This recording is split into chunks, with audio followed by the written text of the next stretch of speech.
हाँ भाई, तो आज हम लोग एक सवाल बेसिकली हम लोग देख रहे हैं बेसिकली, तो डेफिनेट इंटीग्रेशन का बहुत अच्छा सवाल है, ध्यान दीजिए, ठीक है। तो ये सवाल में हम लोगों को दे रखा है basically F X is equal to दे रखा है,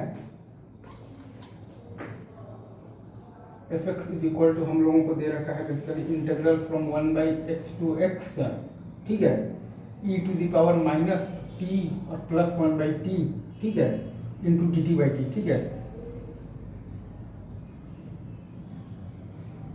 अब यहाँ पर अगर आप देखिएगा तो एफ डैश एक्स आपके पास आ जाएगा बेसिकली, अगर आप ध्यान देंगे तो आ जाएगा e to power minus x plus 1/x into 1/x, ठीक है, और minus e to power minus x plus 1/x x into minus 1/x square, तो ये भी आपका 1/x ही आ जाएगा, मतलब कि ये आ जाएगा आपका बेसिकली तो 2/x times e to power minus x plus 1/x, ठीक है।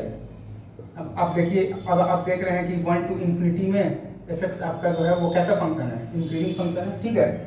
एफ एक्स आपका जो है वो कैसा फंक्शन है, इंक्रीजिंग फंक्शन है, ठीक है।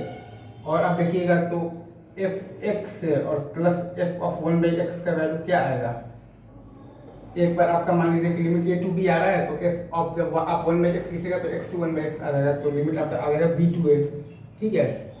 तो इसका सम बेसिकली आपका आ जाएगा 0, आगे लीजिए। तो इसके बाद वैसे ही अगर आप ध्यान दीजिएगा तो एफ ऑफ दी बेसिकली तो टू दी पावर एक्स अगर आप देखिएगा तो क्या आएगा, एफ ऑफ दी अगर आप ध्यान देंगे तो टू दी पावर एक्स जो आएगा ये आपका जो है तो कैसा फंक्शन है, ऑड फंक्शन है। क्यों? क्योंकि ऑड फंक्शन है क्योंकि आपका जो एफ एक्स और प्लस एफ माइनस एक्स आपका 0 है, क्योंकि टू दी पावर एक्स में आप पहले तो कीजिएगा to the power minus x से आप कीजिएगा basically to the power x, और जब आप एक्स से माइनस एक्स रखिएगा तो आप कीजिएगा टू दी पावर एक्स से कीजिएगा आप basically to the power minus x, तो दोनों का सम हो जाएगा 0। कैसे यहाँ पर a प्लस बी और b से a का सम 0 था। अगर ये IIT में आया हुआ सवाल है, इसको आप थोड़ा ज़्यादा हाईलाइट कर सकते हैं, तो ये काफ़ी अच्छा सवाल है। All the best.